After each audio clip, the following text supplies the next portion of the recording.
I've drank a lot before this podcast, and I can deal with them. I'm getting drunk a lot. You're getting seductive. You're getting seducted by who? Who are you getting seducted by, James Bond villain with the evil note?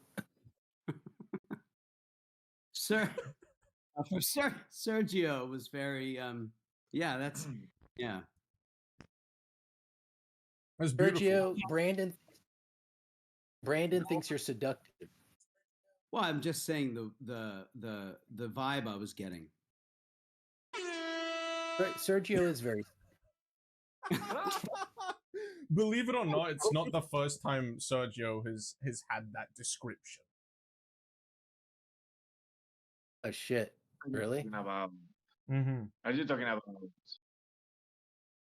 We're talking about how wonderful you are. Hey, what's up, Beat? I know we're on now, you fucker. We're on. Why don't you say something? Because you always shout Beat, at me when I make it official. He's a very abusive partner. He's a very abusive partner. It's worrying sometimes. What's up, Beat? We love seeing you, buddy. We love seeing you, man. He said, "What up, Baze?" How you doing, Beat? So many friends. Hey. Take it away, G. Take it away. I'm gonna stop talking. People's Poe Warriors are back. Let's go. What up? You've got to do the impression. We've got to start with the impression, please. I'm gonna shut up. What up, Bubbles? There you go. There you go. You got it. As you guys can see, we got so many friends today.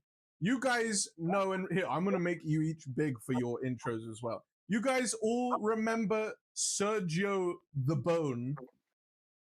Sergio, you want to say hi? Hello, how are you? There you go. There you go. Happy to be here again. Mm-hmm. You guys remember the nun. We do have a couple new friends though. Brandon, let's start with you. Why don't you introduce yourself to the peeps? Hello, yes, my name is Brandon Pizzola. I'm coming to you from Pennsylvania here, where I met Tom Bazar, who's on this call, I believe. And we've known each other for 20 plus years, I think, right, Tom? Yes. 20 plus years. Tom and I have done a number of theater pieces together over the years, and I'm really happy to be invited to this operation here. I'm very excited to get into this. Amazing. Thanks, buddy. Oh, oops, I made Baze's head big instead. Baze loves it. It. And Val, why don't you say a little bit about yourself? Hey, gang. I'm Valerie. I am from Pennsylvania as well, the Philly area. And I, too, have known Tom for about 15, 20 years. Also, Brandon. And we collaborated on a couple of pieces together. And it's a lot of fun. And now I've been roped into the podcast somehow. So somebody please send help. I'm so sorry about it. You guys have all known Baze for so long. It must have been torturous. Exhausting. The wounds won't heal. Poor Baze. Baze is just there sitting off in the corner. I'm out. Can I retort to some of these? You may defend yourself, please. So, ladies and gentlemen, welcome. Beat, right? Bubbles, everybody else. These are dear friends of mine. All three of them, all four of these folks are very dear friends of mine. And we've talked about this. We've been working on a project. As we've been doing this podcast, this project has come alive. And it's inspired me to write a lot. And probably what I consider one of my finest pieces for the stage. And I thought it was time to get other folks involved.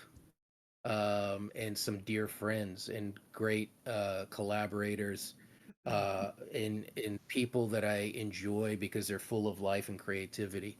So they're going to share some of that with you in a couple of minutes here. But thank you for jumping on with us, ladies and gents, and everybody out in the world.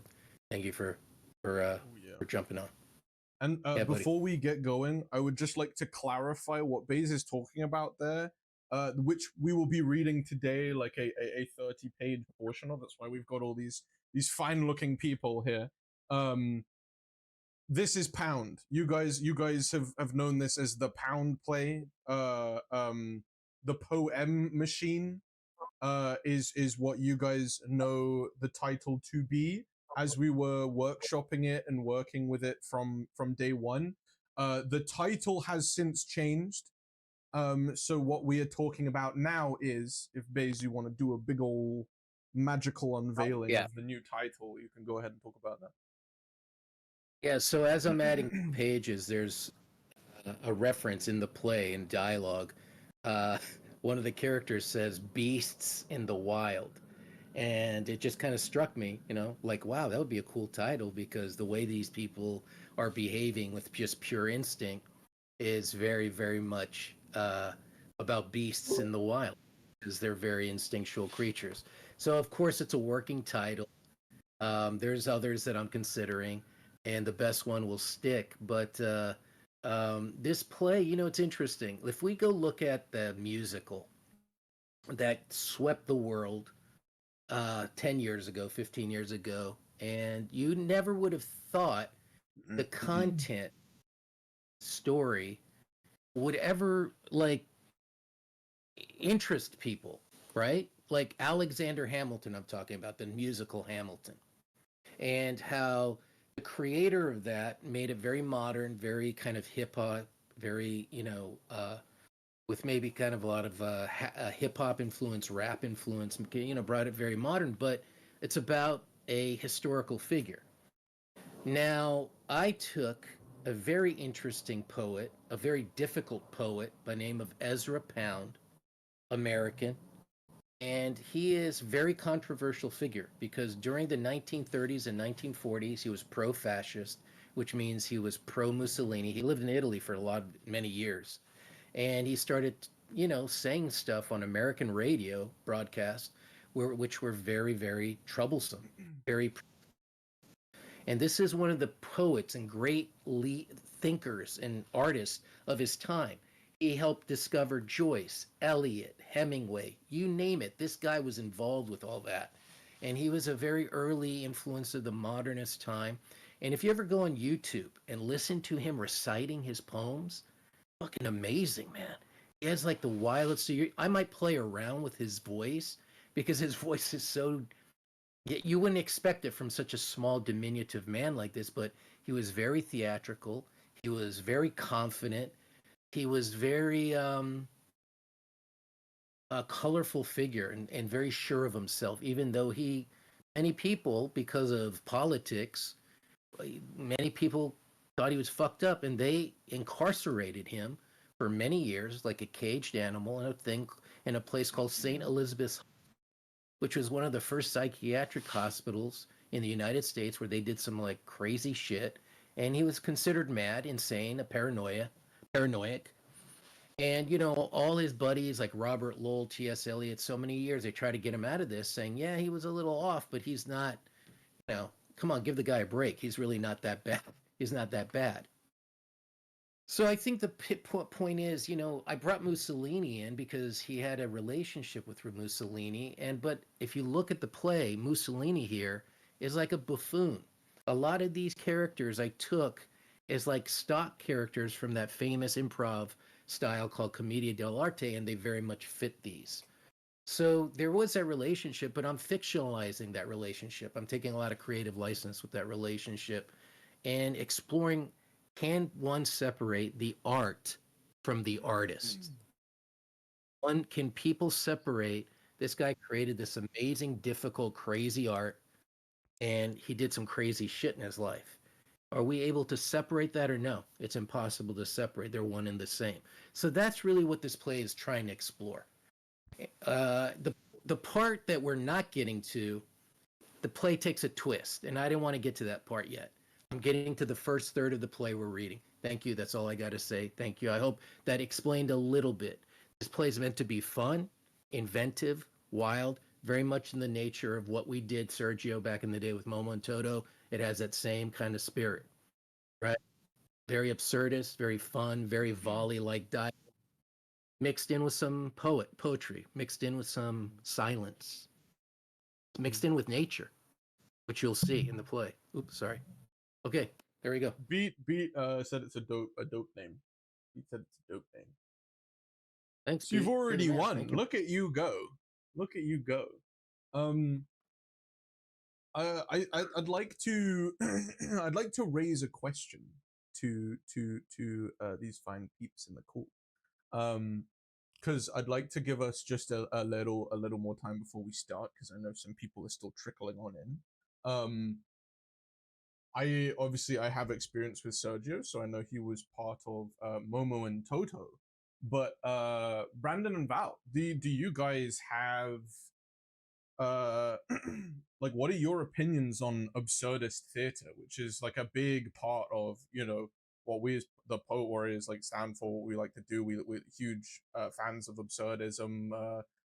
I'm sure you've heard about Momo and Toto from Bays and everything.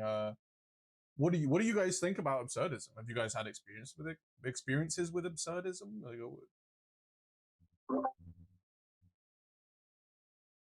Brandon, you go. Sorry. Oh, sure. Yeah, it's all right. Yeah, I have some experience with it, working with Tom primarily. What I love the most about it is, and I do love it, in a lot of ways, I enjoy it more than a linear story. But I think for the actor, it's a wonderful opportunity because you just have infinity really to explore. You have a little bit of a box that you're working within, but even then, I think it's exciting to explore how to knock down the kind of artistic barriers that we feel we have to work within. And I think absurdist theater, absurdist writing in general, allows the actor to really explore how to do that. So it's something that really excites me. Yeah. Yeah, I think that might be all really I have to say about it, because it depends on what you're working with. I think it's for an actor, some of the linear stuff you work on can seem absurdist in a way. I think to ever feel like the absurd doesn't exist in something, I think is untrue and limiting. So that's my thought. I like that. I like that. Yeah. My first experience with that, honestly, was with Tom. I had spent many years in community theater, mostly production oriented from that side of the stage. And I remember seeing the first couple of things that he did, and I was like, this is really brilliant. And sometimes we joke around a lot with Tom, and because people want to hear the funny stuff, but he is a very brilliant writer. And I think that this type of material is, in some respects, more intellectually engaging because you have to think about it. You can't just come in and check out. So there are some moments where you can, but it engages and captivates the audience in a very different way than, I would say, traditional theater does. How much did you pay her, Bays? Val, thank you. That was very sweet. No, Val and I have I a got your demo very. this time. Thank you.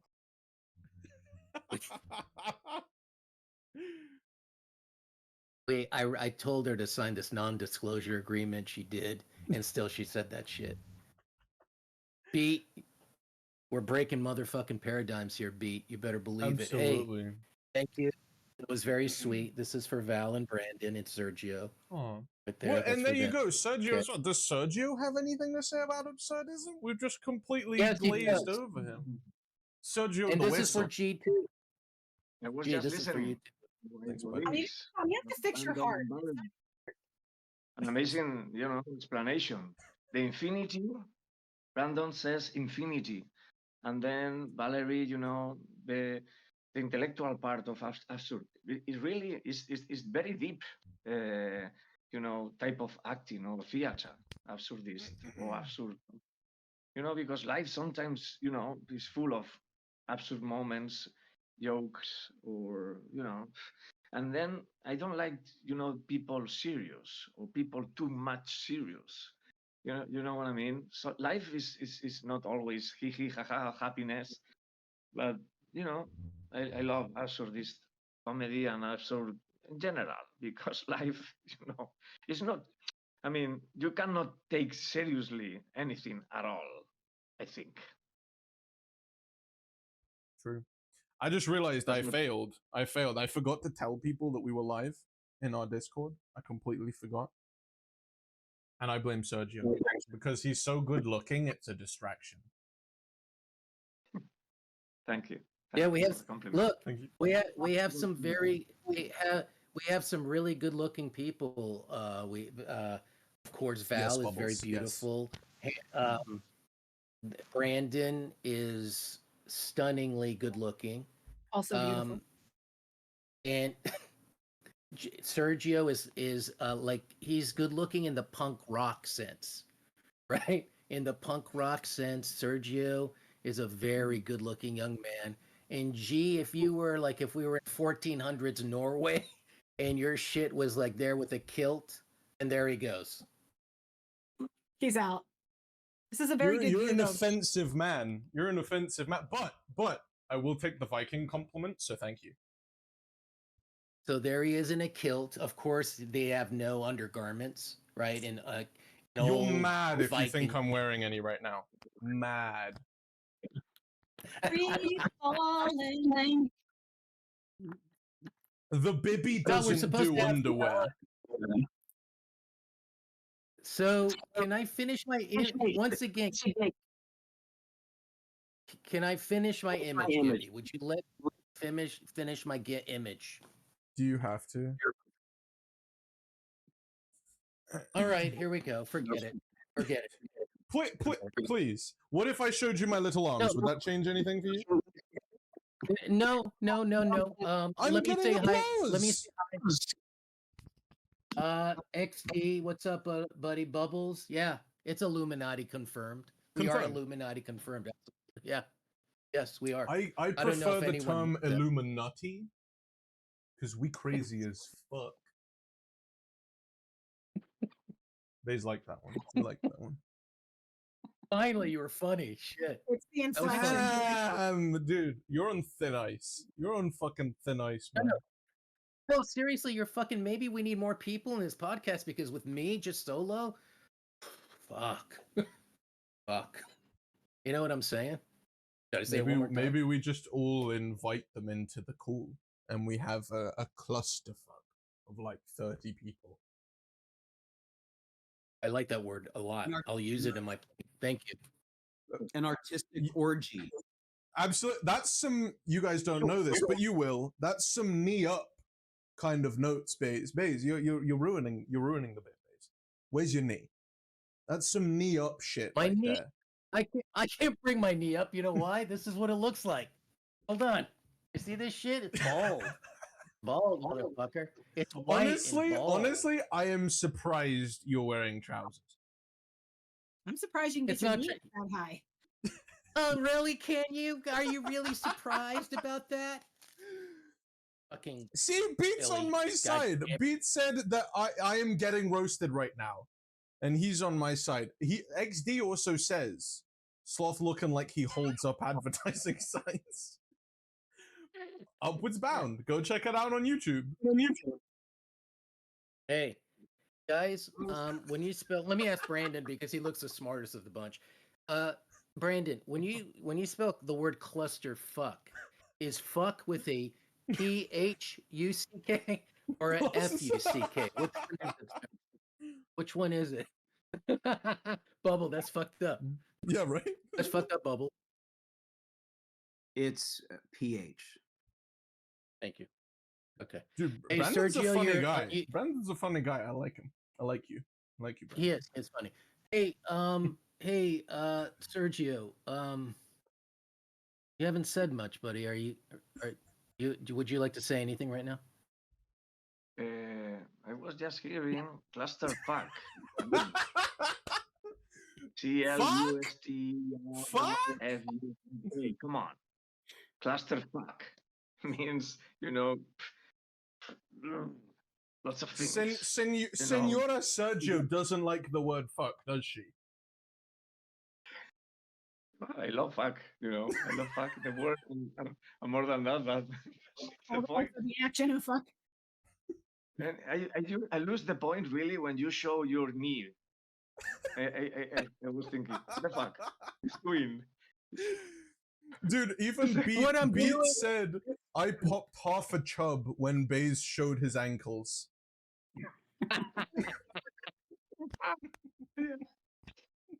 Hey, he's not the only one. Yeah. I'm Batman. Damn. Damn. Hey guys, it's kind of spiraling into a clusterfuck, and I love it. I love it. I told you this was going to be fun. What those of you who are taking it seriously, I won't name names, but I'm looking right at you right now. I'm looking right at you. Is anyone else confused as to who he's talking about? I'm worried. I'm worried. I guess there's a 1 in 4 chance he's talking about me, but I think I'm pretty confident in my odds. I guess this is a better time than any to because we have a forum here. Actually, we have people besides you and I.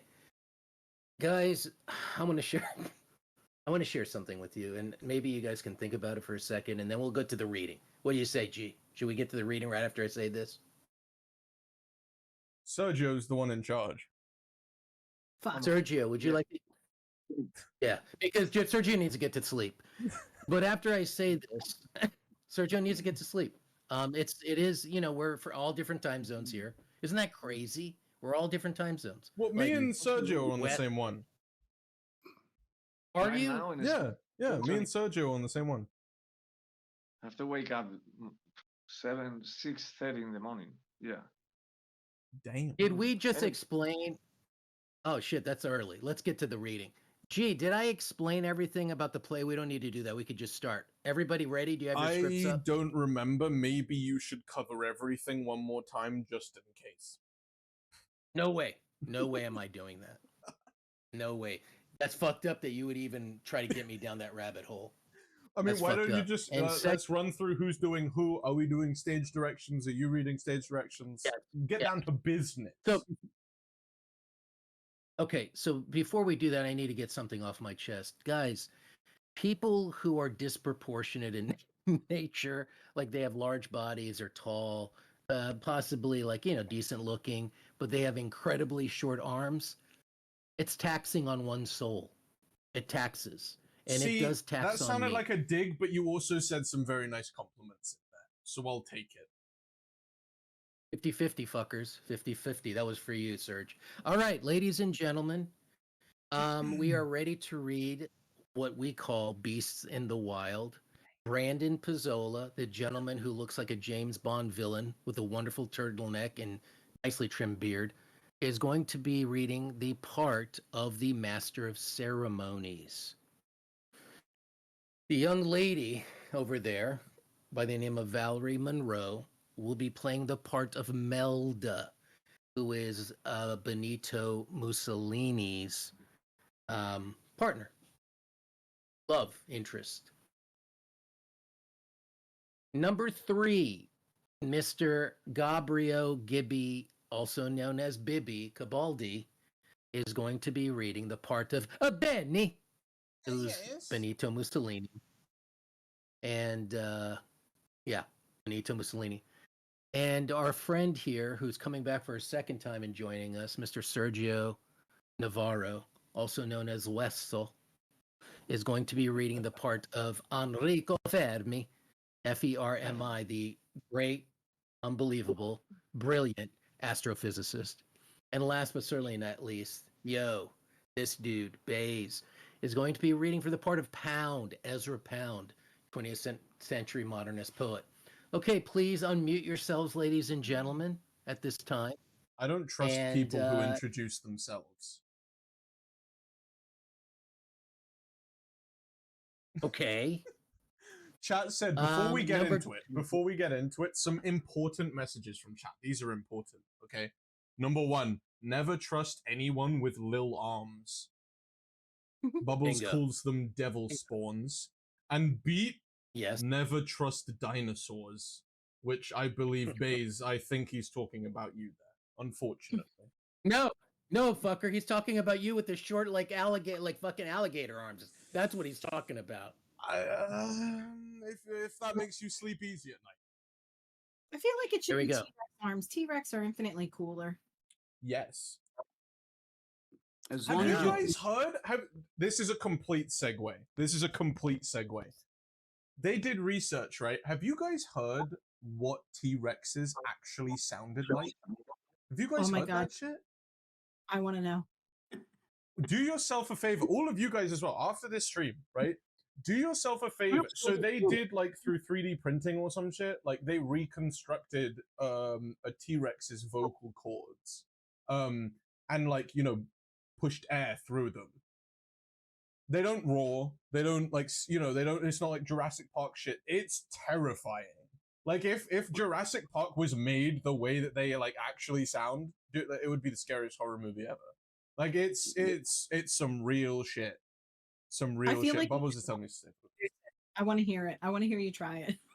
You want me to even Yeah. try it? yes, Yeah, please. look, Generic, thank yeah. you, Bob. Thank you. He knows how to fucking do this shit. It's like totally like, dude, really T-Rex right before we read this fucking play. All right, here we go, ladies and gentlemen. We're on page 1. Are you reading stage directions? You didn't even say.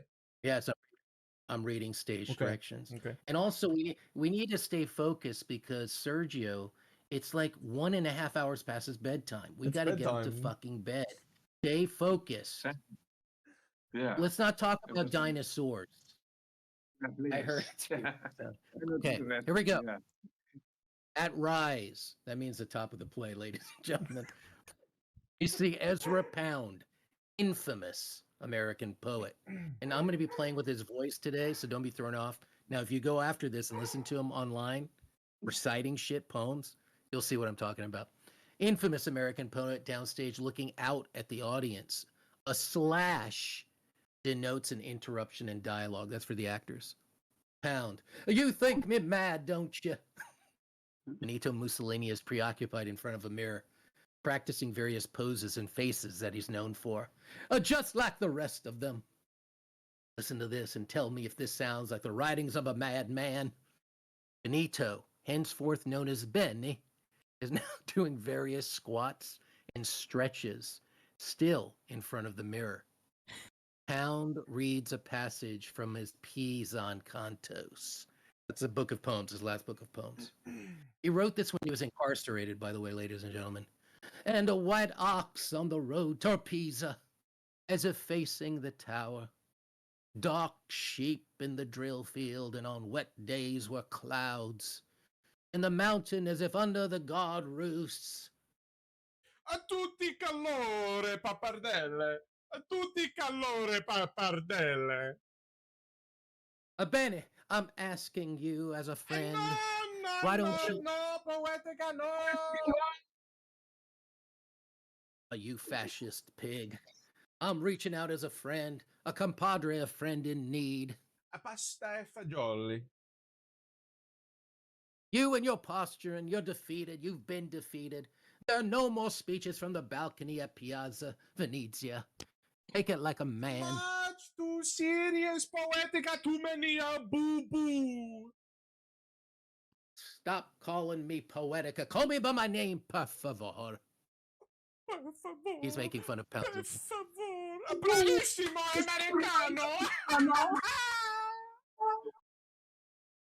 We can hear Dean Martin sway off in the distance. Benny goes apeshit, claps his hand like a lunatic. Oh, Dean Martin, sì, sì. Rat Pack Americano. You like poetica, huh? There's a lot of blowback, by the way, G, so I think it's maybe the volume. No, I don't like. I much prefer the poems of Cavalcanti or the odes of the troubadours. Blah, blah, blah, blah. The Confucian odes are also worth mentioning. Blah, blah, blah. You need to get your head in the game. You much intellectual. What is Americano saying? Lighten up, no? I like. The mind of a weakling. Lighten up. Yes, let me do that. Lighten It's the up. only advice, huh? Am I lighten up enough? You sensitive boy. A man walks in. The master of ceremony strikes a gong on stage. He then walks downstage and speaks to the audience.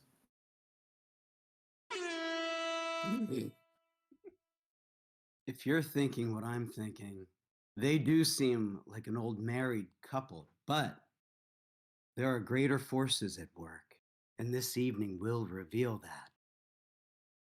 Remember, tonight is meant to be an experience. It doesn't require you to figure out too much, so while there may be no popcorn, there will be a fair amount of bickering, and maybe a little bit of poetry and madness, and most importantly, some hot bitches. As MC exit off to one side, Melda enters from the other side, or just shows up. MC bangs the gong and sits next to it on a stool. Oh, Benny! I love you. What is that shit? What's next? It, Benny. I love window shopping in the Vita del Corso. Benny. oh, great. He references Melda. Amore mio, let's dance to Ella Fitzgerald, no? He crosses to Melda, who's burdened by so many designer shopping bags. She looks at Pound. Why isn't Manboy helping with bags? Oh, Manboy. No, amore mio, Americano is poetica, not a Gianni. How many times remind you? What? Her eyes, yeah. He's not Zanny? You joker, Benny. See, amore mio, I am a jokester, but you're shopping? No joke. I do not like you. Lecture me like a Fermi. Down to the audience.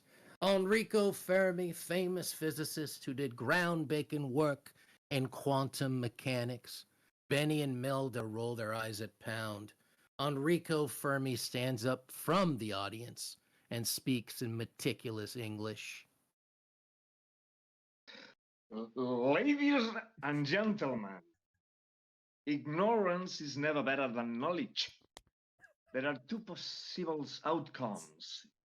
If the result confirms the hypothesis, then you've made a discovery. If the result is contrary to the discovery, then you've made a discovery. Do you know what I mean?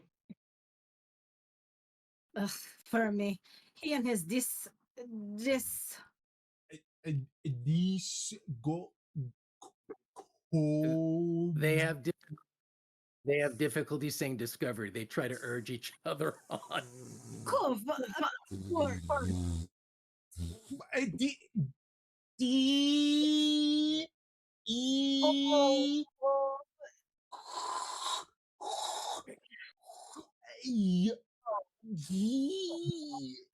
That's cool for yes.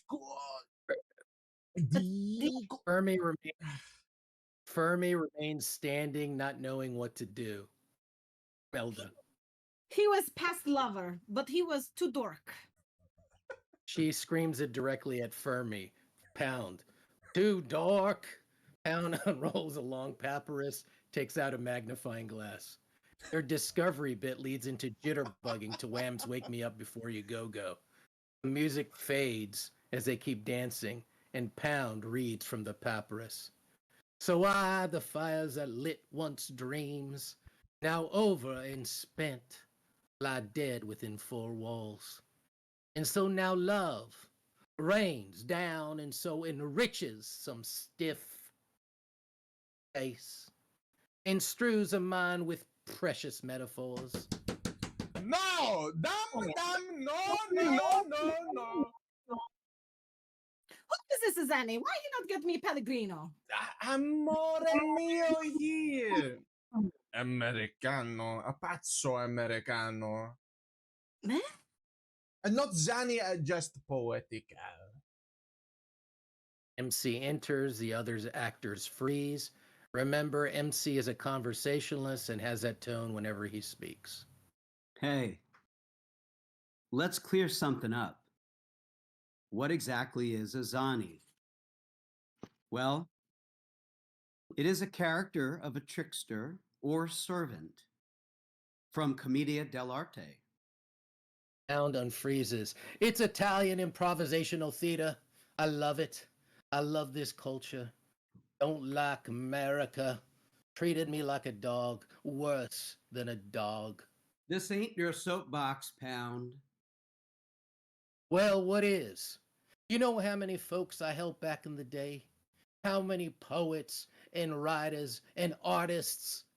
No one cares. No one fucking cares. Melda and Benny unfreeze. Ooh, say again, say again. He is dork. Fermi is dork. He still stands. Points to still standing Fermi. No, no, amore mio. I talk about the fact. Eh? The fact. Fermi says something, shut the plebeians up. Fermi clears his throat, says more. Before I came here, I was confused on what's happening here. Having listened to all this, I'm still confused. But on a higher level, Fermi finally sits. He has a soft stick. It sinks down. It's no Benito Mussolini, eh? The actor. Razzie. He swoons. Where the hell did Fermi go? He's looking to the audience. Hey, have you seen Fermi? He searches the theater. Here is Arlecchino from Commedia dell'arte.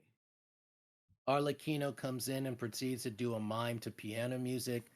This goes on for a time while Pound is now in the audience looking for Fermi. Melda turns away from Benny to audience.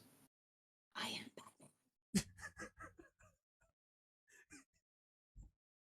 His palms sweat, knees weak, arms heavy. There's vomit on sweatshirt. Mama's spaghetti.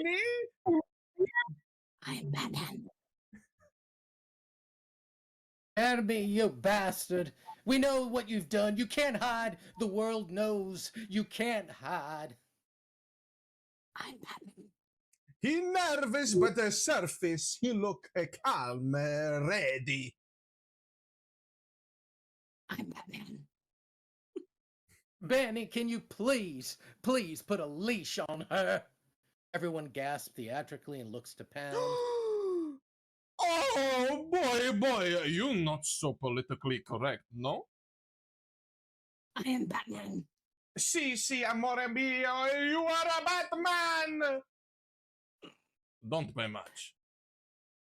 Focus to Americano. He's so, dumb. Bene. Caro mio, you Eh? a date. Eh? A date. Are you trying to say validate?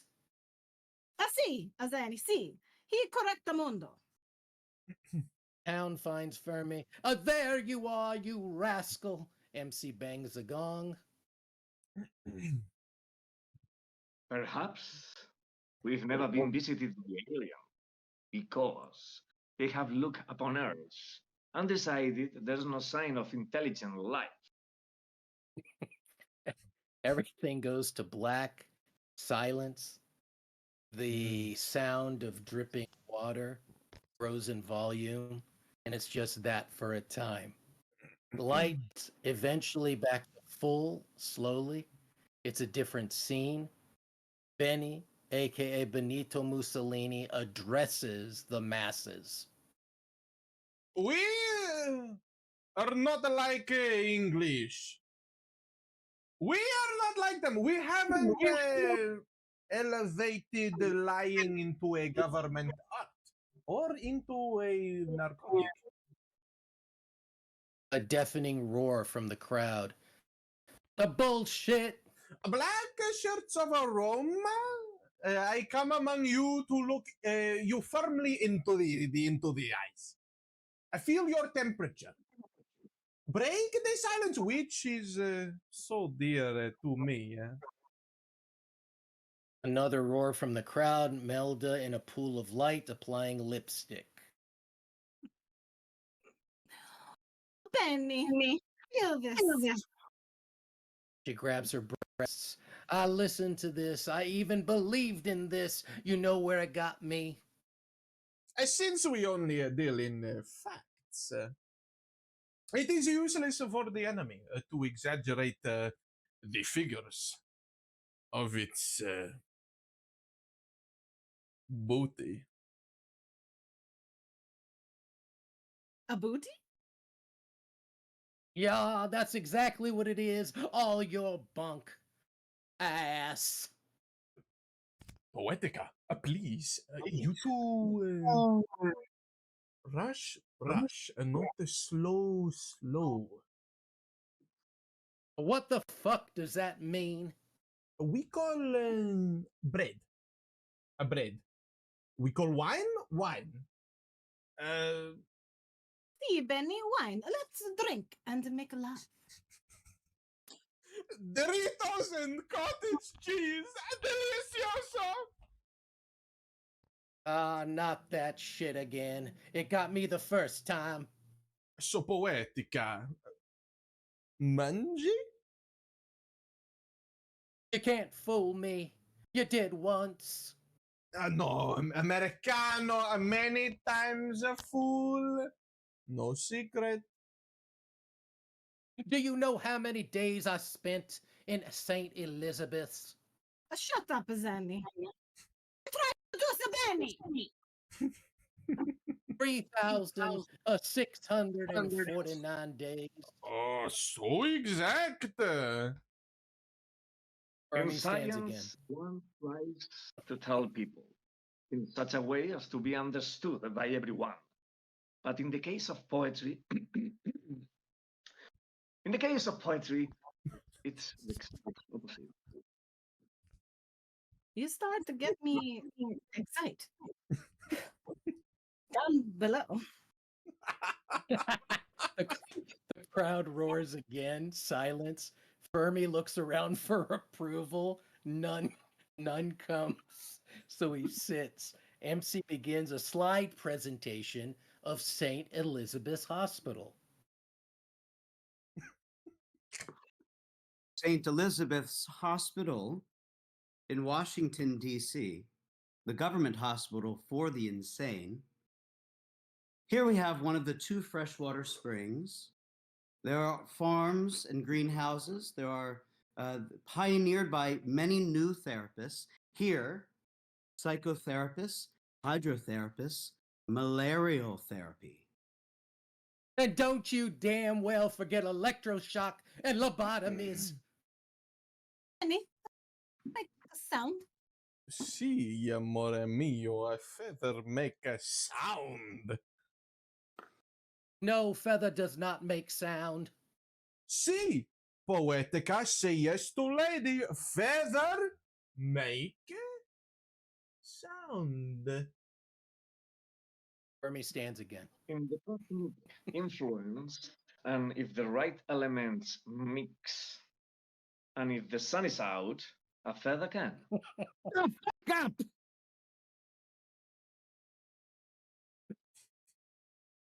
Fermi sheepishly sits. Pound. Fermi, don't be such a bitch. Where the hell did he go?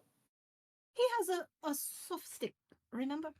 Si, amore mio, we remember. Your voice is like honey. It is calm at dawn, the sky at sunset. the dew on top of a whale's penis. Benny, why do you agree with everything she says? What kind of a man are you? Stop being such a goddamn cuckold. Benny and Melda get into the same routine as earlier. Oh, Go, go, oh, go, I go, cuckold. the, cock, the, cock,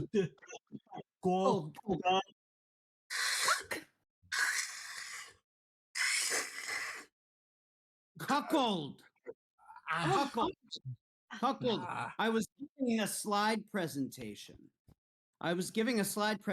Can we get back to that, please? No one wants to rehash any of that. No, speak for yourself. I lived it. Here, your mimesis. What? You're against. What? What? You're how you say Fermi stands. Nemesis. sì, bravo, dottore. Shoop, Benny. Eh? Shoop, Benny. Ah, you want soup? See, Benny. Okay, soup. caro mio, soup. See, Benny.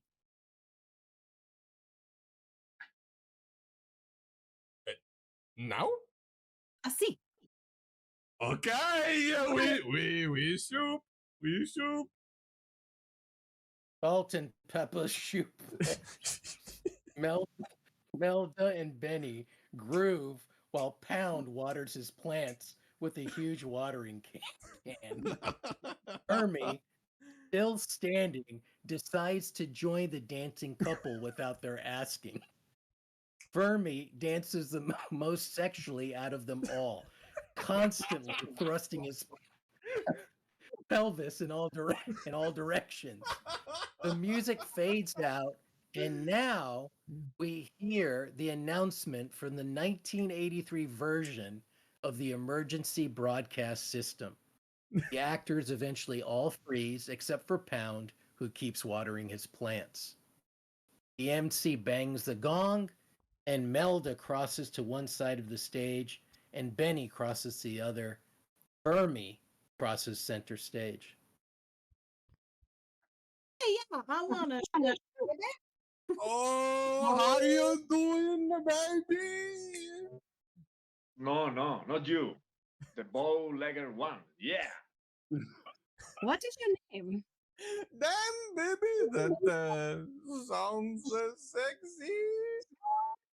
I'm not shy. So I asked for the digits. Melda breaks the rap. You are shy because of your thing down below. MC bangs a gong, Pound speaks. You three are awful, just atrocious. Your performance skills Speak are... for yourself, a poetic, huh? I am speaking for myself. Who the hell do you think I am speaking for? Why do you people keep saying this? Ah, Zenny, I get it. You make a mockery of the great Italian theater, the birthplace of commedia. The Italians developed the intermezzi. They developed theatrical perspective. Here we go again, trying to say mockery. Mo. Oh. Mo- Ooh. Ooh. You Cake. Correct.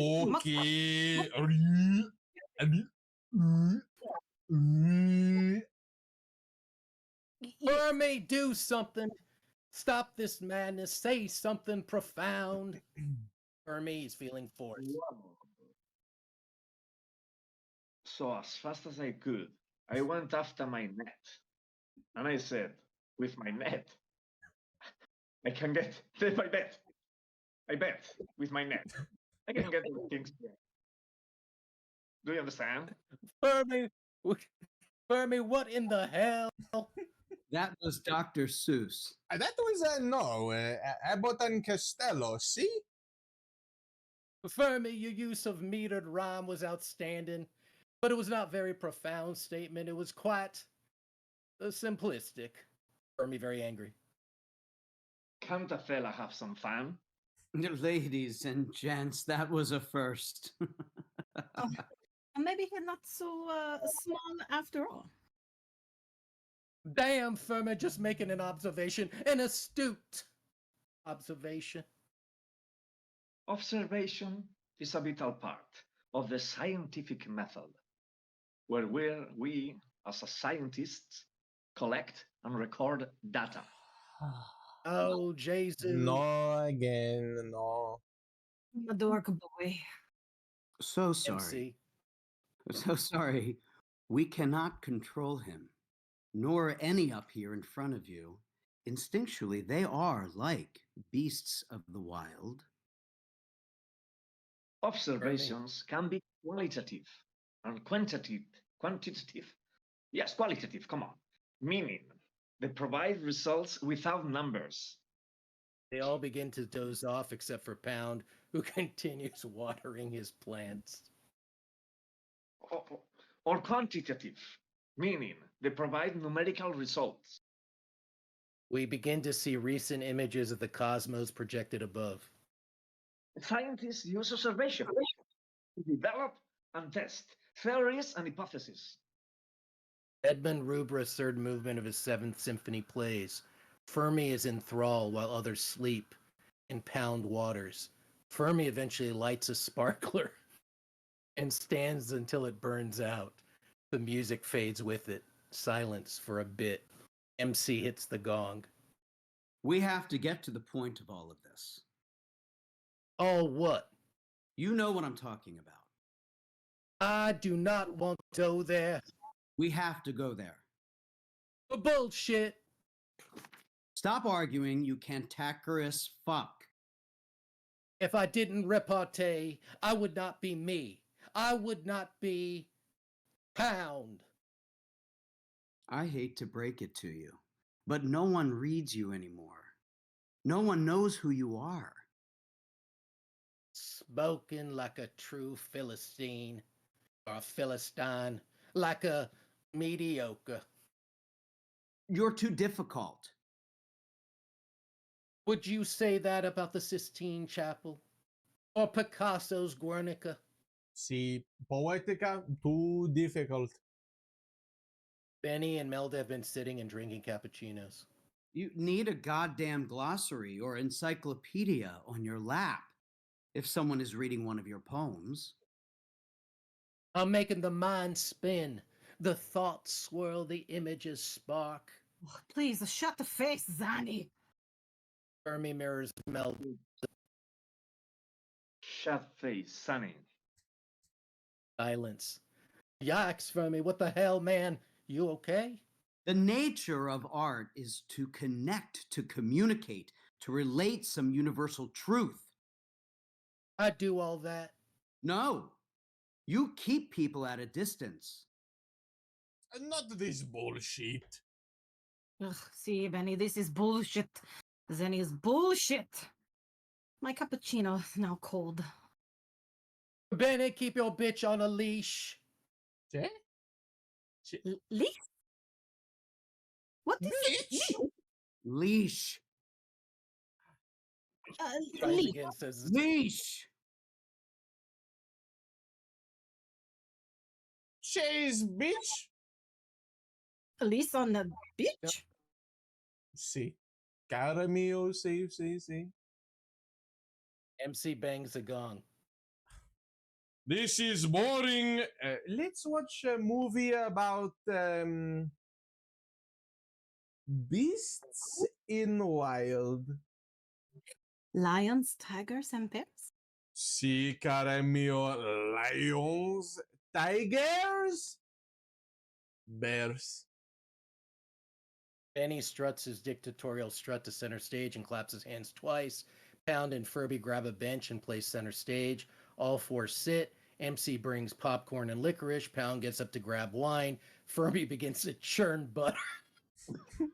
Fermi begins to churn butter. The MC stands and begins to play the kazoo. Fermi continues to churn a video of the honey badger in the wild plays. Fermi, Fermi, what in the heck are you doing? Turning butter. See, like Amish. See, like a Dutch. See, like a Pennsylvania Dutch. See, like a horse and buggy. See, like a Cornishian. See, like lions, tigers, and bears. See, caramel, like lions, tigers, and bears. Honey Badger video now changes into Judy Garland singing Somewhere Over the Rainbow. Everyone freezes and watches Miss Garland. Eventually, we see a picture of the young Pound with his mother in his military academy outfit. Then another picture of him as a young poet. Then the famous photo by E.O. Hop. All of this as we hear Garland. Music and the projection fade. Silence, sound of dripping water. All right. There it is, folks. Hear me out. Fermi is dressed nape to toe in a nun's habit. Okay. Okay. Done. Okay. Problem is, man, I don't know, the volume, I couldn't hear half of the play because you guys, I don't know if it was the volume, I don't know if it's because we're all over the place. Yeah, it was tough to hear the play. It kept on cutting out for me. I don't know if anyone else heard that. Was it just my problem, or A you little guys, bit. A was it little cutting bit. out a lot? I heard like 90% of it though. Me too. Agreed. Yeah. Same. 1995%. Yeah. I mean, before we get into it, you guys want to hear chat? Let's backtrack a little bit. So they were chatting throughout that. Dark came in. What up, Dark? Beat was explaining what's happening to them. Imagine coming in the What middle up, of Dark? that, not knowing what the fuck was going on. Wow. Yeah. Yeah. XD I mean, said. you can say that for any. Say what? Say again. You could do that for any play, any movie. You could come Yeah, in halfway and you know what you're doing. Yeah. Clipping and taking screenshots of Kib's face. Gonna have a blast in Photoshop. Sloth sounds. What character is he playing? Mussolini. Gibson played it well. What is going on? I am not worthy of such great voices. LMFAO, Oh, shit. bro thrusts 360 degrees, helicopter it. I think he's talking about Sister Surge there. 100%. That's awesome. What did you guys think of it, chat? What do you guys think of what you just heard? And whilst they're responding, we can get to it amongst ourselves. Let's do it again. And no, I think I think there's a lot to play with here. A lot of fun to be had. Not to like segregate the call, but Baze, I saw all of both the jokes between you and I, and also the jokes between chat and us, and I thought that was brilliant. I mean, maybe I felt a little bit bad because I was cracking up and distracting stuff, like when everyone else was taking it so seriously. But like that's just the inside jokes and stuff. But that was fucking hilarious. It's so funny. I felt the same way. I saw a lot of the jokes coming through. I was like, oh, we've joked about it. It was good. XD said I could not be worthy of imitating voices. Oh, Let's wow. go XD. He also said W, which is for like win. So he said it was a win, and he said I look like a poster boy. Beat clapped. There you go. I loved it, man. I loved it. I thought it was very very in line with everything that we always talk about. I mean, that was my first. We, Baze and I, just for you guys in the call, Baze and I have read this before, but only up to what, page 6, 7, something like that. That was my first time reading. Page 30 as well. Yeah, dude, I thought it was brilliant. I think obviously I know you very well, and being a part of Momo and Toto, which is interesting enough. I don't know if you intended it this way. I did see a couple of similarities thematically wise to Momo and Toto. Like specifically there was the MC being like, let's get to the point of it all, like just the way that you, I guess, as a writer, move back Was the to the yeah. point moving forwards. Yeah, I'm sure Sergio would agree. Very in line with, obviously without being the same thing, very in line thematically with Momo and Toto, which I think for everything that we're doing works beautifully. I mean, Momo and Toto is never gonna go anywhere. Like that's always gonna be prevalent, and so like this kind of running alongside with that, it's a nice tie-in. I got the jokes. I got the even with you guys in chat, you guys remember all the way back to day one, like all of the the Doritos and cottage cheese and all of that fun stuff. Bubbles slow clapped, loved it. Let's go. Eating colored pens so I could taste colors. Yeah, dude, I thought it was brilliant. I thought it was great. I'm excited to see Thanks. it evolve. I mean, obviously, I'm reserving my full opinions to a complete story, but I guess all that I can say is I'm excited. I'm absolutely excited. I remember the famous character made from Baze himself, McFuck. Maybe we'll talk about McFuck in a second, because I don't know if you've told these guys about McFuck or not. We'll talk about that in a second, but let's stick with what we just did first.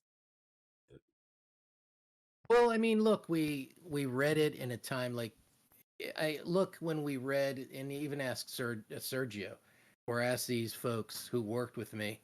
A reading is going to be much different than a actual full-fledged performance of this piece with all the minutia and everything worked on, which is a totally different experience, right? Than us sitting and just reading. Most of us for the first time. And as opposed to working on it for months up in person, and adding all the gong and the projections and the and even in performance things, look at Sergio. It was like before, it was like dress rehearsal when we Momo and Toto, that last bit with Frank Sinatra was worked in. It was never written in, it was worked in, because that's what came up at the time. And a lot of these things that we don't see now will be worked in. Some things won't work, like right now. So a couple of things might not feel to me like, oh, it's working, but it might be a different reality if we're up on our feet. We've been working on character. We've been working on this. We have an understanding of this. And you need a historical significance too, and an understanding of this play and these characters, right? So we get a full effect, so we can give the full effect convincingly to an audience when they come. But yeah, it was great. It was awesome. It was great to hear it. Just kind of the jumping around. There was too many technical issues, I think, because that ruins the and it has nothing to do with anything. It's just if there's technical issues, you're disrupting the flow of a story and experience. So from my end, there was a lot of technical issues, and it was glitches or half line. You're not going to have that in a performance. Right. You're going to get the full story. Every word's going to be spoken. But for me and people back, I can't even speak for people at home. McThrust. Yeah, XD. So yeah, for people back home, they're like, what? Even me, I was like, I have my script here, but I'm trying to keep up and listen. Oh, I could. Oh shit! Did he already say that? Did she already? So I was even having a tough time keeping up, and especially the nature of this thing. It kind of jumps around so much. I think sense comes from the visual. Not that this is not meant that this play or any play, especially a play like this, is not meant to live on the page. It has to be visually there. Without the visual, this shit doesn't work. It just doesn't work. You have to have the full physical manifestation of story taking place in order for it to work. And that's just me, the dramatist speaking. You know what I mean? Right. But it was great. I mean, look, I loved having these folks. I hope we see them again. I want to keep on doing this. Absolutely. I loved it. Don't get me wrong. Yeah, it was wonderful. What did you guys think? Serge, Brandon, Val, it's okay. Give thoughts. I want free, please. This is not, oh, it's great. It was, tell me what you thought, and I'll write some shit down. To break the ice, first of all, it was, as you like to say, I make discoveries. You know what I mean? Every character, for instance, when Masters of Ceremony talks, he was like bam, bam, like contundent. My character is like a crazy scientist who knows everything about everything. You know what I mean? And please, it's the way it is. You should respect the authority. And then whatever like Momo Toto, this type of dialogue, Pound and Benny, and then Valerie was very good too. The voices. I mean, in general, very funny. You know, you like to play with words as with Momo and Toto. I mean, yeah, fantastic. I'm waiting for that's like a sketch or a scene. I'm waiting for the rest. Looking forward. Thanks, buddy. That's very nice. Thank you. I'll repeat and speak to some things that have already been said. So, but like what Tom, what you were saying, it is visual. So much of this stuff I'm seeing in my head. I'm seeing this. This is like an orchestra piece without anyone.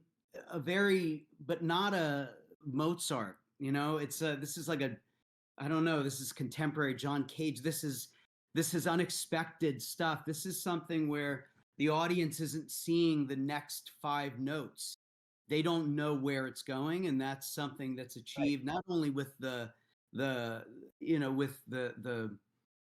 speaking, but it's going to be reinforced, fully colored in by the visual, and that's that's cool. What I love about working with you, Tom, is that having worked with you in the past, is that I can see some of these visuals. I know that I'm not shocked to see Wham and Salt and Peppa included in this play, right? So I think that's the coolest thing about working on something like this with you, is that it's just unexpected, and the audience should not know what's coming next. And I think the dialogue supports that. The visuals definitely going to support it.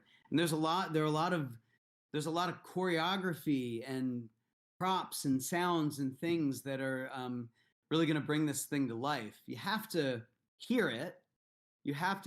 Even for me, hearing it, I don't know, brings a little life to it. So that's a cool thing. I love, I love taking journeys like this, because if I were to go from the beginning points to the end of this journey, if there is an end to the journey, I like the audience, hopefully, I wouldn't know where it was going. I wouldn't know how it would end. And that's kind of the beauty of this kind of theater. So I loved it. I thought it was, I think it's really exciting and really interesting stuff to play with. Yeah. Thanks, buddy. Thanks. Awesome. Very nice. Appreciate that.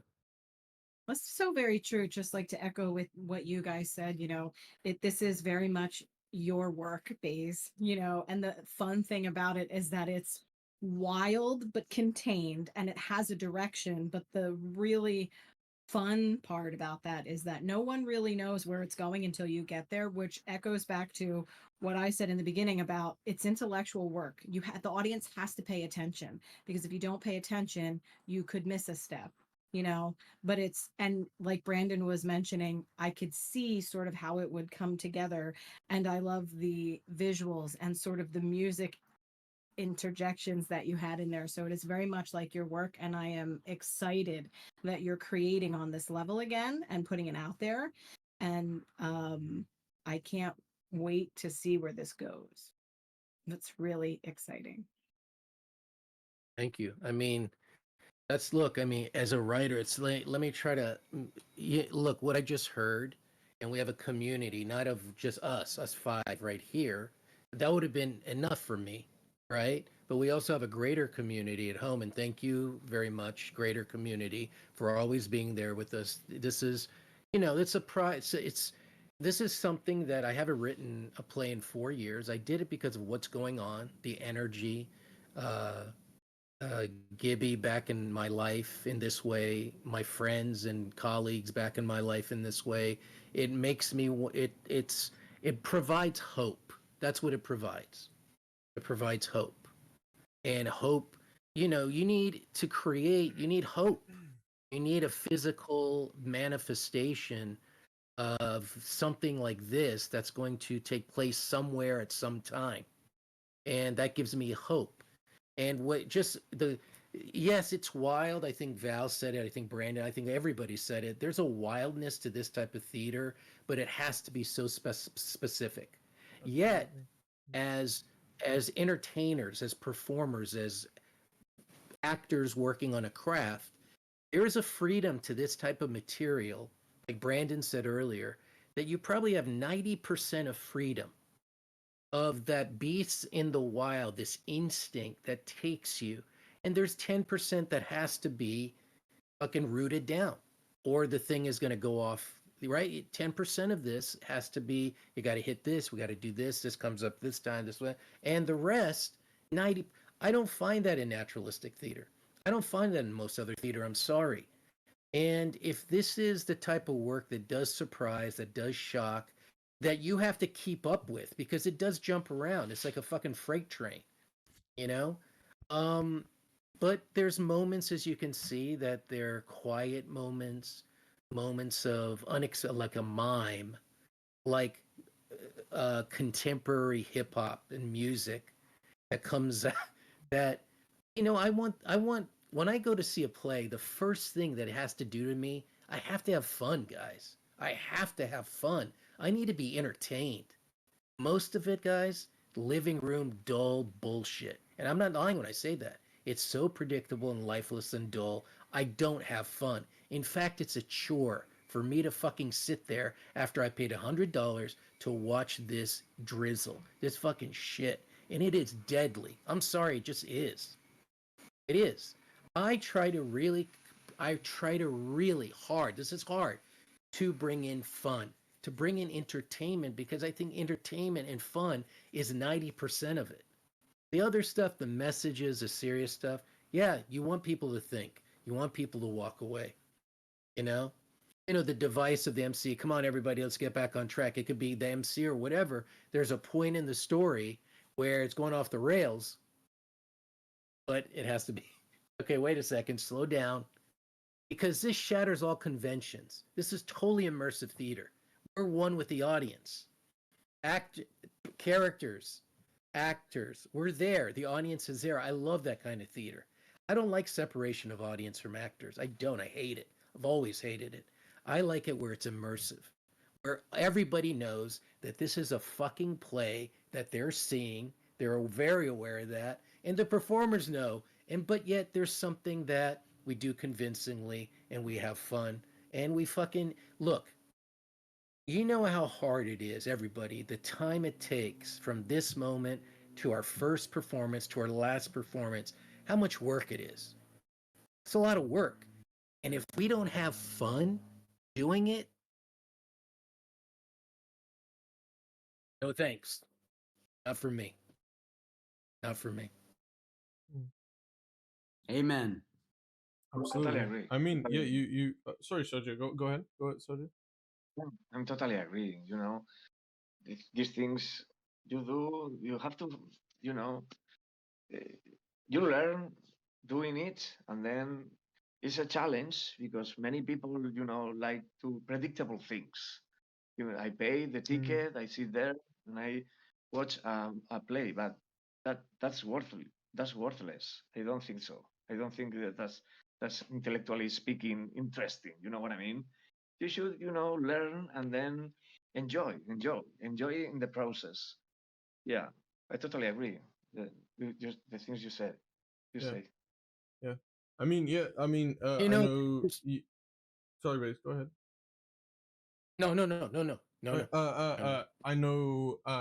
We have a couple people here in the calls that haven't been, present since we've been going on this. But I mean, yeah. I mean, number one, what we've been stressing from the beginning, which is like a big piece of I guess art as a whole moving forwards, is just theater, uh music, visual art in general is supposed to impact you, is supposed to change something in you, and I mean, yeah, like, I mean, Baze, you just hit it again, that, like, this typical theater, or theater that we're exposed to mainstream wise nowadays, I mean, you walk away from that theater, I completely agree. I mean, me personally, yeah, like, I walk away thinking of, oh yeah, there's another performance of the Oresteia, Romeo and Juliet, like, there's another performance. Like, it's the same thing, like, I've seen it before, I've seen it again. It's art nowadays. You don't walk away changed from. You walk away with an experience of, oh yeah, maybe I've seen this before, or maybe I've read the play before, or maybe I haven't, but it's to be expected, which is, again, just like Momo and Toto, you've hit the nail on the head again, like, with this type of piece, sure, going into the performance with some kind of expectations, and coming away having those expectations blown, and leaving having been impacted by something, whether it be thought provoking, or lessons learned, or just the point is changed as a result of which is what art is supposed to be and supposed to do. It's supposed to change you, uh having experienced it, which, yeah, I mean, I'm just emphasizing what you said there. Again, we've been saying that from the very beginning. Like, that's what art's supposed to do. Contemporary art just doesn't really get that anymore, doesn't really hit that anymore. And this is yet another one of those plays, like Momo and Toto, that succeeds in what uh, art is supposed to do. And I mean, like, yeah, like, I agree with you. I mean, obviously, that was a lot of fun. I had a lot of fun doing it, reading it, and everything. Let's see how it goes on our feet. Let's see what that's like. And I mean, we can't get a full picture until that day comes. But solid first step. Absolutely solid, rock solid first step. Lot of fun. Lot of fun. And it's so helpful as a maker of theater, as a dramatist. Look, I'm not belittling any other form of anything. Right. Right. God bless everyone who creates, right? And it's just me. I can't speak for any of you. I could speak for myself. This is what excites me. Mm-hmm. This type of work. I'm sorry, the other work I've done, I've seen. Look, when I went to go see a couple plays, Brandon and I went to go see Richard Foreman, who was an avant-garde theater artist, and very wild, very very much about what we're talking about right now, right, Brandon? And then before I met Brandon, I saw a production of a Greek play called The Trojan Women, where the actors and they've used different levels.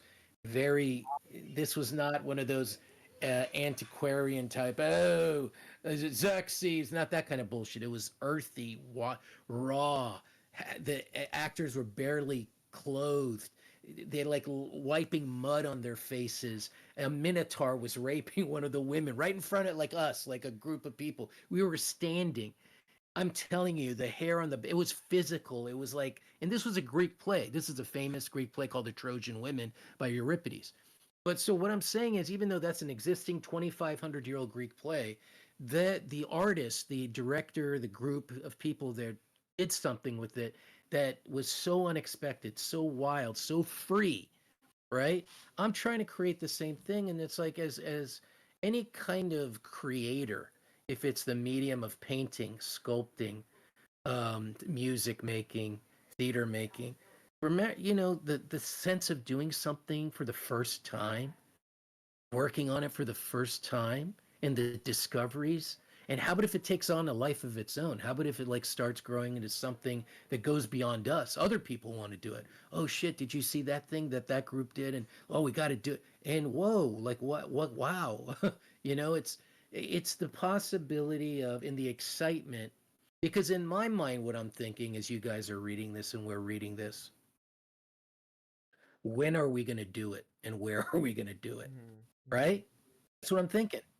As we're reading, that's what I'm like, I'm picturing in my mind. Like Brandon, I think a couple of you said you see it, but I'm thinking as a person who wants to take this and go somewhere and do it, Right. and make that happen.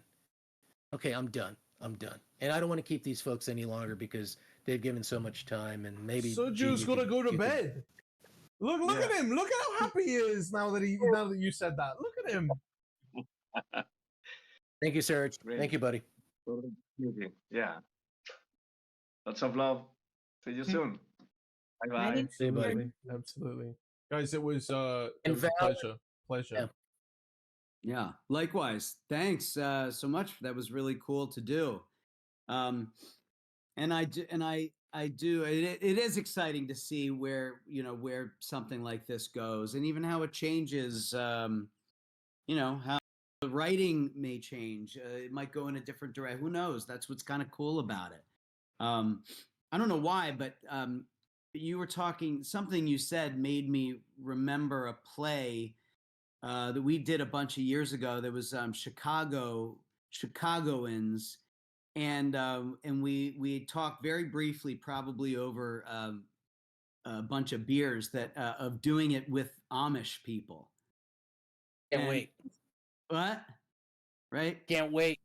Yeah. So I just thought, that's what I was kind of thinking. I love that you were saying something about taking the Trojan Women, which has been done a billion times, probably 90% of the time the same way, but taking something like that. And I think from an actor's perspective, it's fun to realize that kind of thing. You could do it a million different ways, but it was fun to explore. I really appreciate it. It was really fun to do. Yeah. It was awesome. Baze, I really Baze, appreciate I you coming gotta up and my dog's barking. I gotta go take care of him. But why? I don't know. Have you told him about Richard the Dick? Why don't you tell him about Richard the Dick? Oh, gotcha. I will. It's we're thinking of, along with some of the these original work that we're doing. We're thinking about doing taking Richard III and retitling it and bringing it down into a very condensed modern version. But that's kind of like a long range thing, because I think of it as a very pornographic play, and I would like to do a very pornographic rendition of Dick 3. And that's what we call it, Dick 3. And I think it would be pretty interesting. But hey, it's great to see you two. Thank you so much for doing this. Great to see you too. Thank you so much. All right, sir. Great. Yeah, you guys. Yeah. Peace out. What are you going to fill time while G is out there? Is that what you do? Yeah. Cool. Yeah. All right, cool. Awesome. Time. Yeah. Yeah. All right. You don't have to stay on. I got you, buddy. You're good, man. Thank you very much, Val. Thank you so much. I greatly appreciate it. And it's great seeing both of you. Absolutely. Thank you. Enlighten the public. Say that again. Enlighten the public. We're trying, buddy. We're trying. It's just Thank you. I'll see you. Bye, guys. I vow. All right, dudes. Woo! All right. Hey, look at all this. XD, McFuck and his friend McThrust, McNut, Bays. What's up, buddy? What's up, Batman? I'm, I'm Batman. Hey, you guys are so patient, so thoughtful, so nice, so cool. I don't know. We're trying, man. We're just having some fun. See where this goes. It's been a lot of theater stuff. I know. I hope it's not too boring. I want to do other things too. You I are think pretty just doing boring. theater stuff, we have to do other shit. But this stuff, I don't know. Once we do it, it's gonna have it's a different ball game, folks. But this is a start. And thank you, thank you, XD. I would love to see. Did he this like in person. Richard the B, Dick? I did. They had a. I think it was late for them. You know. I got you. Yeah, They had to yeah. get No, going, I get was married and shit. expecting as such. But I mean, yeah, I mean, like he touched But on something, you know, doing typical plays in a completely unique way. You know, we've talked about Richard the Dick, which I'm sure you just talked about. I don't want to get into, and you know, like I know I've said to you before, I have this really, really cool idea of that I would love to do at some point of Othello from Iago's point of view, like a whole, you know, perspective swap and very absurdist and you know, like whole play where he's just this huge puppeteer and you know you could even rewrite it a little bit and make it that way if he like you know I've toyed with that idea as well, physically making him a puppeteer and you know Othello and all the other characters are his puppets in like a traveling puppeteer show and some really cool stuff. It could be really cool. XD said for real W podcast. Dang. damn XD, damn. Right. No, it's interesting. I mean, look, dude, it's like one never knows with anything, do they? Right. With anything like this in my head, and just like with dude Momontoto. Remember, we worked in the beginning that was not written.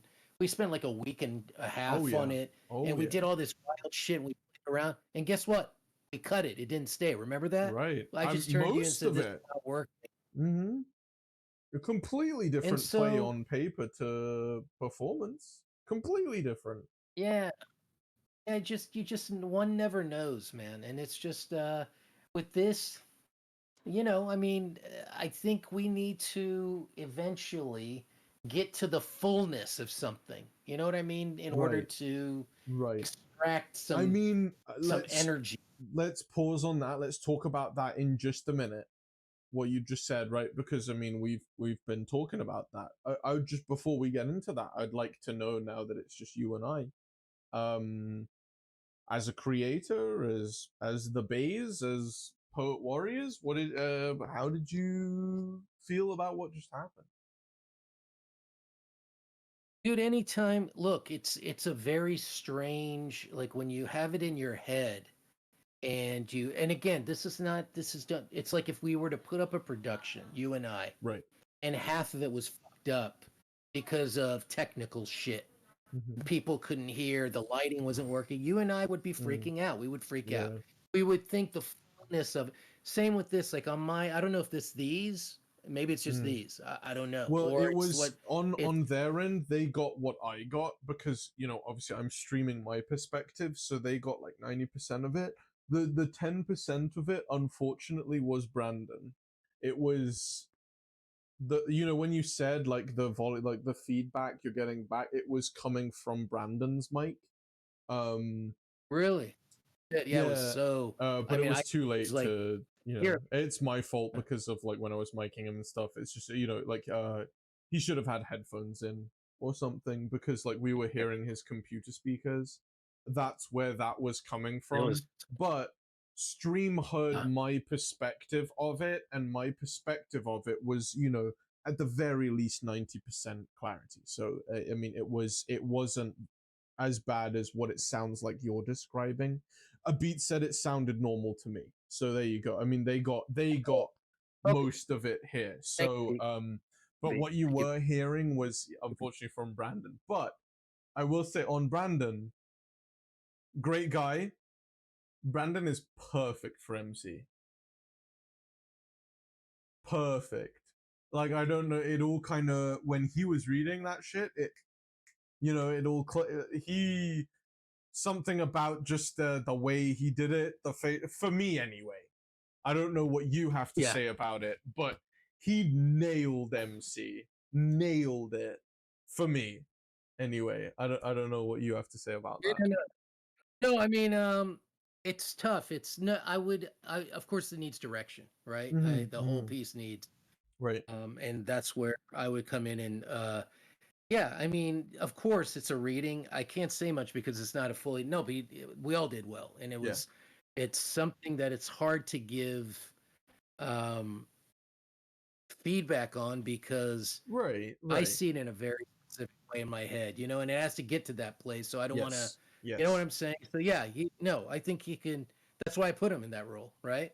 Yes. I- No, he yeah. for me, in that reading, he fully encapsulated and nailed that for me. Yeah. No, With orchestrationally, like, even facially, when he was reading it, even in this scenario, in his clothes, the suit he was wearing, like, everything stood out to me as MC. Everything likewise as Fermi stood out to me as Sergio, but as the nun. I'm interested to see exactly obviously Sergio has only done the one thing. I've only seen him in the one thing. I'd like to see him in the other thing, in the other stuff. But even right there, all I was seeing, and probably that's on me, all I was seeing was the nun. Like, I wasn't seeing Fermi. I was seeing, ladies and gentlemen, you know what I mean? I'm sure you think the same. Like, I was seeing the nun, which is why I said afterwards, Fermi and a nun's habit. yeah, it's you got to break away. It's hard to, like, when you have such a Right. great experience like Momo and Toto. That thing, it's its own universe. This thing has to be its own Yes. universe. Yes. The way I see Fermi, it's so different than the nun, that he played so Yes. beautifully. And remember, two of these folks, Brandon has been acting. He's trained as an actor. He's worked many years in many shows as an actor. I don't think Sergio and Val's was more behind the scenes. Not that she didn't do great. They all look. We all did great. I'm just saying in terms of the experience. You saw some of that experience with Brandon's approach, right? Right. Yes. Yes. Yes. Yeah. Yeah. Yes. And so he took it to a, I think, different level because of his training, of his creativity, how serious he took it. Even outside of the reading, I don't know if you saw, but even outside of the reading, he was smoking a pencil for the podcast. I don't know if you saw that. I mean, that kind of shit is just ingrained into what we are here. Like, he's a very good fit, I think. He definitely is a very talented. I mean, it's interesting because I don't know the last time he acted, but back in the day he did a lot, and he really immersed himself in character. He's one of those actors who I remember we did Waiting for Godot, and he played Lucky, which is a very challenging part. The part of the slave with a rope around his neck. It does have a lot of dialogue, so your behavior has to tell the story. And dude, his whole makeup, costume, a lot of it he did. The minutia of that. His little touches, his character work, it was absolutely wonderful, man. Brilliant work, dude. And he brought a little bit of that quality to the reading. Val and I got that, dude, like anything. Yeah, Sergio is a fucking good guitarist. He's like, has a lot of talents in other things, but he's with acting, dude, you need training. You need he is a newbie, but in order he to is fantastic as well. It's he is fantastic. I feel like typically yes. I feel like Sergio is he's a tough line. He's like a tough, he goes both ways. You know what? Does that make sense? Yes. I fully agree with what you say. I completely agree. And I mean, you know, again, just with everything that we're talking about, like, I mean, you know, even day one, Sergio's first time on stage, you know, I remember it very well. Like, I would, you know, very, very impressive. But, you know, like, you, he's very, very, very impressive. And I love him, don't get me wrong, and everything. And, but yeah, you can, there are certain points, there are certain times where you can see that this sounds bad, but I don't mean it to be bad. Lack of foundations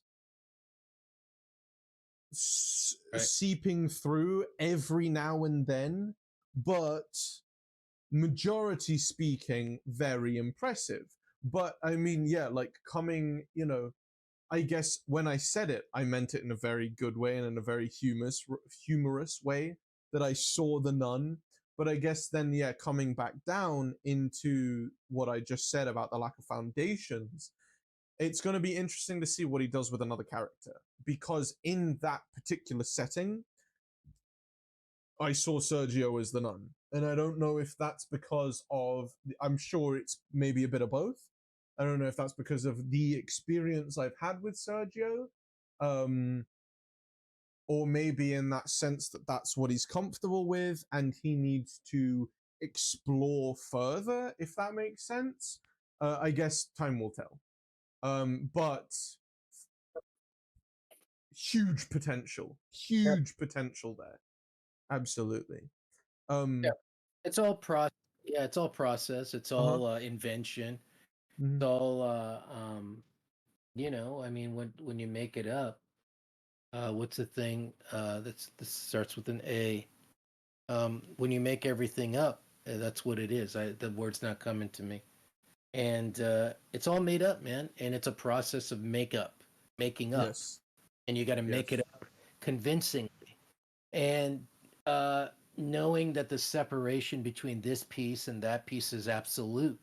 You can't be, you know, oh, this is, remember this so and so Yes. did this over Yes. in that, right? Yeah. You gotta Right. just, that's a box, you know, that's a, and then on this box, it has to be directed, it has to Yes. be revised, it has to have room for discoveries, it has to be room for failure, That's and say that's this is not that's the working. key thing right there. Yeah, you just said it, discoveries and failure, you know, which will come from the physical, you know?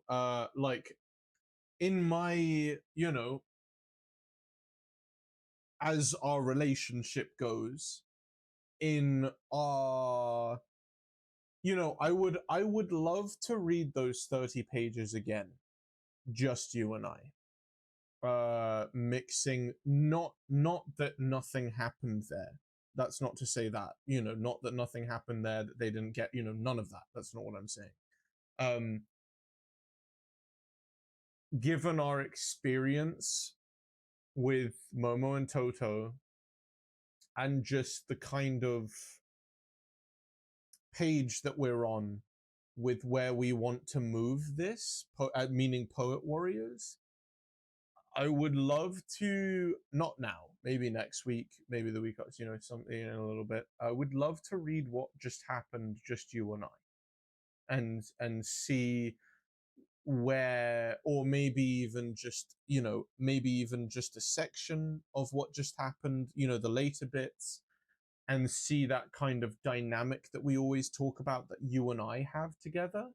Um, because I feel like, yes, we need to see physically how that went. I feel like the difference, and that's probably because I don't know those other two actors very well. You know, I know Sergio, I don't know Val, and I don't know Brandon very well. I know you and I know Sergio very well.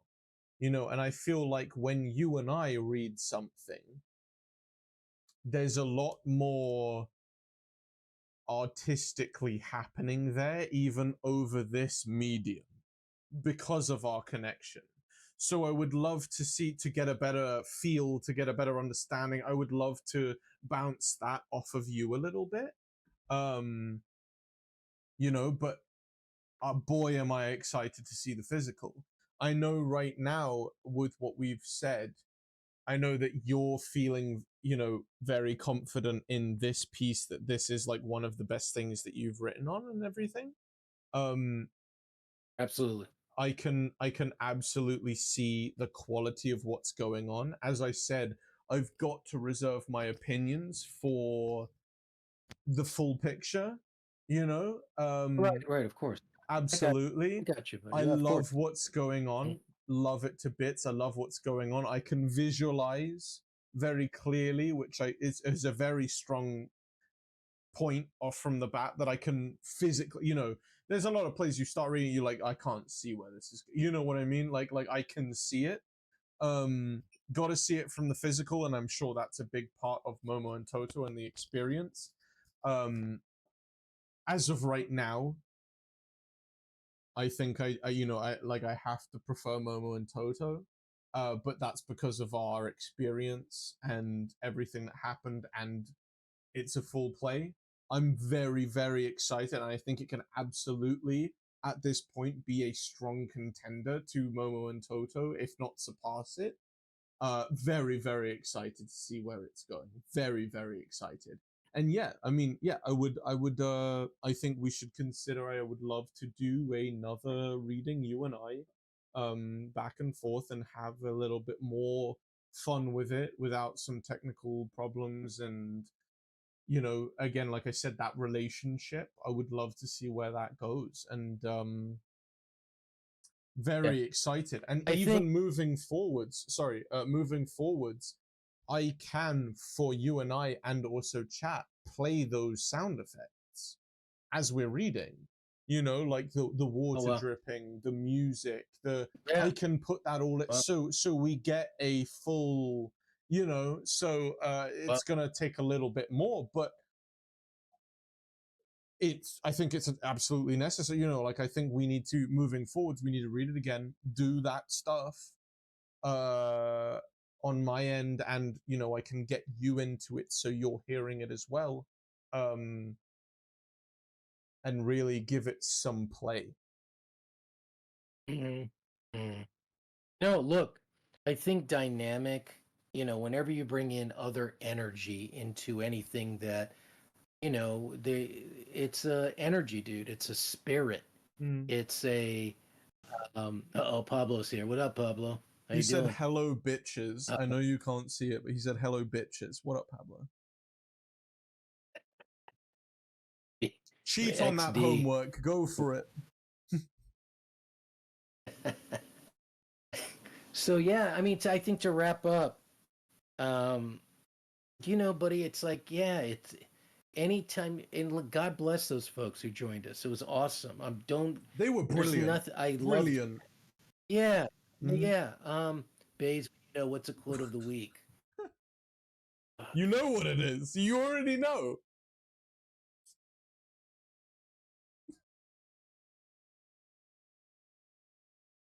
With great power comes great responsibility, bitches. Do you know how many people Oh, you offend when you say that? how many people do I defend? Offend, How many not people do? defend. Offend. How many people do I defend? G. 0. Why do I offend people? Why? Because Why? that's Spider-Man. That's not Batman. Those are two different people. You can't do your Batman thing saying Spider-Man's line. The comic book people like myself, the Marvel people, they're going to lose their shits. Their dicks will fall off. I hate censorship. And G is There you all go. about censorship. There you go. But XD I'm not said. old. So Pablo said it's time. Number one, which is when you gave the quote. XD said, "I'm not old and crippled, bitches, bays." And then he also said, "With great power comes great responsibility. ... Bitches, bays." That was my quote of the day. Now, if you guys have a feud going on, like a Spider-Man Batman feud, I'm so sorry to do that. I'm coming out of a place where it's not about that, but it's about just, shooting the shit, talking about the game, Right. so on. Pablo said, "Shut So up, you down I Harambe sit. hunchback bitch," which I'm assuming he's talking about me. Motherfucker. I'm assuming that's at me, Yeah, which in of which course. case is very rude. Good job, Pablo. No, he's gonna come any second. No, I was talking about Bays. So buddy, Yeah, man. it's all about dynamic. And I keep on writing. Dude, it has no this reading stuff. We could read until the fucking cows come home to roost, Yeah. dude. Uh-huh. Not the chickens, but the cows. Mhm. But dude, it won't matter until this thing is put up full Yes. force or full frontal nudity. Either way, it has to be that. Yeah. So if we do that full force, then you and I are gonna go, right? Okay, sure, we can do all this reading. It's great, and we'll put up these little bells and things, and what you're saying, it's great. But until we take this thing we'll and never actually know. do it full force, Yeah. never know. And hey, the beauty of this is, well, how about if we were to do it full force and it just does? But dude, trust me, Mhm. like I felt in the depths of my fucking groin, not groins, not plural, groin. But full force, fuckers. There you go. In my Probably the best. I know. Sorry, go for it. Go for it. Please. I was gonna say, yes, everything that we both, we're on the same page. It needs to happen physically. We need to see how that goes. Probably the best compliment I can give you at this point, having it being only 30 pages long right now, is boy am I excited to see where this goes. And I that's why I said, the best compliment I can give, because I mean it in that way. Boy am I excited to see where this goes. Yeah, we need to see this physical, we need to see the right people in the role, we need to see this, we need to see this physically, before you and I sit down and we're like, okay, X date, we're doing this with with these people in this way, boy am I excited to see where this goes. And all I can say to you is, for those watching, Baze thinks that this may be his masterpiece, very much so at the moment. I can see it. I need to see it finished. Have to, there's only so much I can say. I I'm saw not that laughing at too. you. I'm laughing with just. No, I'm laughing at them. I saw it as well. Your old man titties. I tell you what. You know what? Pablo can put his fucking mouth on one of these titties and start sucking on this shit. There you go, Pablo. How do you like them apples? There you go. We need to see this done. Anyway. We need to see this finished. We need to see this physically. We need to see this, canceled. We need to see this all the way. Boy, oh boy, am I excited for that, dude. Legitimately. Which... Well, buddy, you guys are being very nice, but the I know I just cut you off. Did I cut off a very important thing? I'll shut up. Go ahead.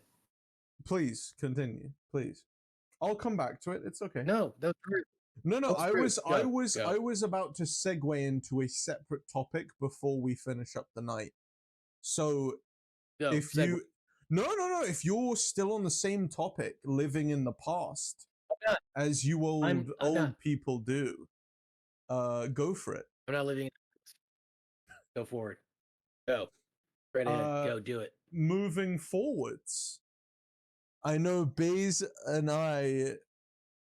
Yeah, I'm nice. I'll let you speak. Thank you, Pablo. Thank you. Moving forward, I know Baze and I have said on here that there was a possibility Sloth be looking like a beaver with back problems. Wow, maybe I just end right there. Maybe I should shut up. You know who is the #1 beaver? Justin Bieber. Justin Bieber. No. Yeah, I know. The number one beaver is Beaver Ben Smithy. Absolutely. Correct. That was like the Beaver greatest, Ben Smithy. best. That was the best work of all time, actually. Mm-hmm. Mm-hmm. You know, I have this big picture of Beaver Ben, and myself just in normal clothes, and then me next to this giant fucking beaver in like a full, brilliant. JK, it's Buck the Beaver. Baze is the best beaver with back problems, but it's Buck the Beaver. There you go. Damn. Damn. I'll take it. There you go. Moving forwards, I happen to like beaver. I'm just throwing that out. Go ahead. He does. He's had experience with beavers. Maybe we'll show you a clip next week or something. I'll get a clip ready of Beaver Ben. Ben Smithy, we're talking about the my past friend who is the reason I am Bibby now. Did this great piece. We did Lion the Witch in the Wardrobe, where he was the beaver in a full beaver costume. Great piece. I feel like Oppenheimer cheating on physics homework. You cheat on that physics homework, Bubba. There you go. But back on track. Moving forwards, we spoke last week and perhaps the week before about this opportunity that we've had for this space in San Francisco. Baze has now seen the space. You know what? Maybe I should play the video for them of the space. What do you think? You think? Not yet. Not be until it's Not just yet, until it's legit. Until it's contractual. Okay, there you go. Not until it's contractual. But we have this legitimate opportunity that seems to be going very well for this space in San Francisco. Which I guess, God's permitting, may potentially be one day a place where we put up this play of Beasts in the Wild. But the segue that I was going for is, moving forwards, we were talking about just before stream what we might, we have a possibility, an opening to perhaps performing in July time this summer in this space in San Francisco. What might we, you and I, perform at that venue at this time? This piece, probably not, right? I mean, I mean, there's a lot of moving parts. We're unfamiliar. We need the actors. What we're more at this point now, this is a discussion between you and I that we're just filming. What we need is something you and I, right? Even arguably Momo and Toto. I think Momo and Toto is the piece we go for in Edinburgh. I think with that, that works for that. I think with this opportunity in July, and just not to get into it, but the uncertainty of myself and even my brother, who is going to be a part of Momo and Toto moving forwards in that space, we need something you and I. Which I say next week, something that we've been toying with, guys, is another piece of Baze's called Stasis, which went up as Maximus O another time. What are you laughing at? What did they say? Read it. Let's put on NWA, and Pablo says, let's put on NWA. There you go. And Beat says, fuck family friendly. Absolutely. That is what Poet Warrior stands for. But there's another piece, Stasis, went up as Maximus O, which I think is a very, I'm just continuing the conversation we had before we hopped on with them, which is obviously a very real conversation that we need to have on and off stream. I just think it's cool to include them and, you know, film this, make content out of it. I think next week on Sunday, I think we should read Stasis. Okay. And, you No know, problem. I think you should, why don't you give them a brief synopsis, a brief, you know, like what's the idea there? But I've been thinking a lot since the last time we talked about that. And in that absurdist sense, I don't know, maybe you could share me a script this week or something, I will. so I could have another look Sure, at buddy. it, No because problem. I'm going off of memory. Obviously, this was 3 years ago at this point, you know, probably more. Longer. Yeah, 5 or 6. yeah. I was Oh, the little tech student in that play. I was in my junior year of high school, and I did the sound, and Marina did the lights. Yeah, why don't right. you give them a little? Why don't you give them a little blurb and like talk about Stasis, and then we'll talk about the legitimacy of putting up Stasis, and maybe some other options for this space before we end up for the night. Well, there was a friend who's been looking for a place to live in San Francisco, and luckily he found a place in a synagogue that was it's now it used to be a synagogue, and in the synagogue there's this huge space that's part of their living space that's literally like it's multi-use performance space, music venue, dance, readings, you name it. And he reached out to me, and I went to go look at it, and it's a very cool space, perfect for what we need for our first time putting something up with our company, with what we do here. And Gibby and I were thinking about, you know, if he were to come here, that's why the play we just read, there's 5 folks, and where do we house these people, right? It's not like I have a huge house where with 20 rooms, that wouldn't be a problem, but I don't. And for them to stay for like a month at least to work on to all this stuff, it's money, it's time, food, transportation, you know, sleeping. Mm-hmm. So I think what we need to do is work on something that's just Gibby and I. And I have a piece that we did about 5 years ago called Stasis. And Was this it is one of my 5 first plays. years My first play ago? ever. Was it? That's crazy. Wow. Yeah. And so there's it's a 3 character play with 2 males that are 90% of the play, and a female that comes in that's 10% of the play. These 2 are hitmen. They're you know, kind of past their prime. They're very different in the way they approach their job. And it's I put it up, and I think we put it up. What? I didn't want to distract you. I didn't want to interrupt you. Okay. So it's It okay. was So very funny. it's okay. Yeah. So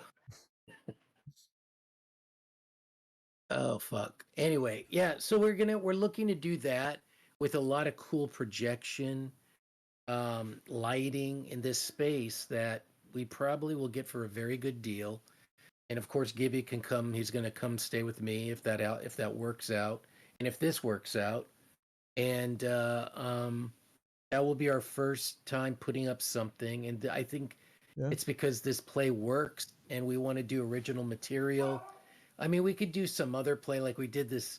We talked about this thing called Zoo Story, but I think I just am not into. And it looks like, sure, we've been reading a lot of my work right lately, and again, it's my work. It's something I do, folks, and it's something that I'm really, you know, you get to a age and a time in life where you're just interested in doing your own shit, not just my own plays, but kind of the stuff that I'm into.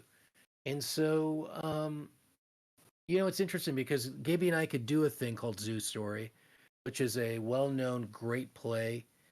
But I know at the end of it, I won't get the satisfaction that I will with the original thing that I create or we create or Gibby creates or Well, somebody else the creates that challenging we're really, aspects of it as well, like the, yeah, you know, the satisfaction of doing something that pushes you, Do you think that's weird coming from a 23-year-old, and like, do you think that's detrimental to my future that I'm at that place where I'm like, dude, fuck all this shit, and I'm like, I want to do that stuff? No, because that's why you and I are here. If you Good weren't, I don't think we answer. would be here. Good answer. Number two, look, how about if you get to a place of recognition with what we're doing, and someone approaches you and says, "Hey, man, I want you to do Zoo's Story with Liam Neeson in off Broadway or on Broadway, Mm. and we're going to pay you X amount." And if that's what you need to do, and you want to get that, and you want to work on Zoo's Story, I'm not going to say no. I'm not going to say, no. I'll say, dude, great, go do it, Right. and you're going to go work on Zoo's Story. With Liam Neeson. And so, with Liam Neeson, and he's gonna take your ass, like finish your ass. So don't play Jerry. No, you play Jerry. Make sure you play Jerry, because if he plays Jerry, you're done. Mm-hmm. Surprised I haven't timed out yet, dude. He called himself an arsehole. Time fucking. Yeah. Time him out. Like put him in time. Don't tell him to go stand in the corner right there. Face the corner like this. Right. Yeah, there's this stasis play about these two hitmen, which I don't know, maybe we'll talk about it this week, about maybe doing it in its entirety, maybe not in its entirety. I think maybe we should in its entirety. I think we should do, you just ordered McDick's W. Nice. Get me some. I think we should do it, like, you know, in a very real way. I think we should do it in its entirety and get, you know, like in a very real way. You know, we are, yet nothing's a done deal with this space in July or June, July, whatever we're talking about. It's looking good. It's not a done deal, and nothing's official yet. We need to do ourselves the service of being prepared given that potential eventuality, right? You know, obviously it takes a couple of months to put something up like that, which we can do a lot of the work over the phone, and then eventually, if that is something that happens, you know, like we were saying, we go in a week, 2 weeks before opening night and get teched, get the feel for the space, get the dynamics going. You know, we're already in what, May, April? We're in April, you know, so just in case we need to get something going, you know. And so I think next week, perhaps you and I, we read Stasis in its entirety. I think you guys seem to enjoy the reading. I don't know, what do you guys think? You guys want another reading, just myself and Baze, on something you guys haven't heard before? Get a feel for the potential of that piece, because I mean, obviously, you know, that kind of stands out to me at the moment when we're talking about plausibility of something. I agree, you know, we need something original. Like when we're launching, we're there for the first time physically. We need to say, hey, here's a Poet Warrior thing written by our own, you know, Thomas Ruse Bazaar. This is what we stand for. This is, yeah, it absolutely needs to be something original, I think. Obviously, we don't want to put that extra work in, ideally, where we have to write something new or tailor something else to our use case there. Stasis is standing out as that obvious choice, being predominantly a two-person play where we could perhaps get the third person through projection, like you were saying. I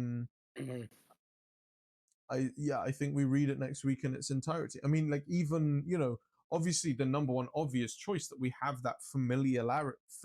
I can't say that word, dude. Familiarity with is Momo and Toto, but we would do that play a disservice by dumbing it down to just the two of us. Like, it needs to be the very, you know, like it just doesn't work. Obviously, that's the easy answer, but we would do that play a disservice by doing that in this scenario. So let's see how Stasis goes next week. Let's read it. Let's play around with it. I think you guys would like it. Let's see how that goes, because to me right now that is standing out as the obvious choice. Yeah, buddy, we just got to do it. You know what I mean? We if Yes. time comes, we got to just there's talking about shit. We just got to do it. You know what I mean? That's what it's all Absolutely. about. So, Absolutely. Yep. Read the seam on the back of my ball sack. Raisin blaze with extra base sauce. I don't know. Frankenstein's minion was on the podcast Bays. What? Sloth was a good Mussolini. He played the deranged maniac well. Thank you. Damn, I do it. I am a deranged maniac. That's a me. That's awesome, man. Mhm. Good stuff, man. Good stuff. Thanks, dudes. Thank you, everybody. All right, buddy. I gotta go, dude. You know I gotta peace out on this You've shit. You've got that boy over there, I bet, at this point, right? It's like clockwork. Dude, he's down there waiting. He's Mhm. waiting. Pablo said no. Oh, Pablo's not letting you go. He's not letting you go. I have grandpa duty, dude. I have grandpa duty. What can I do? You He's have down there, my grandpa grandson. duty as who? Grandpa duty. As grandpa. As grandpa. I play the role of grandpa. He plays the role of grandson, and it works perfectly. Perfectly cast. There you go. So Stasis next week, guys. Big shit happening. Different play, different vibe, more naturalistic. I think it is totally different. There you go. A little bit more serious. There you go. You done? Look forward to it. Tasty.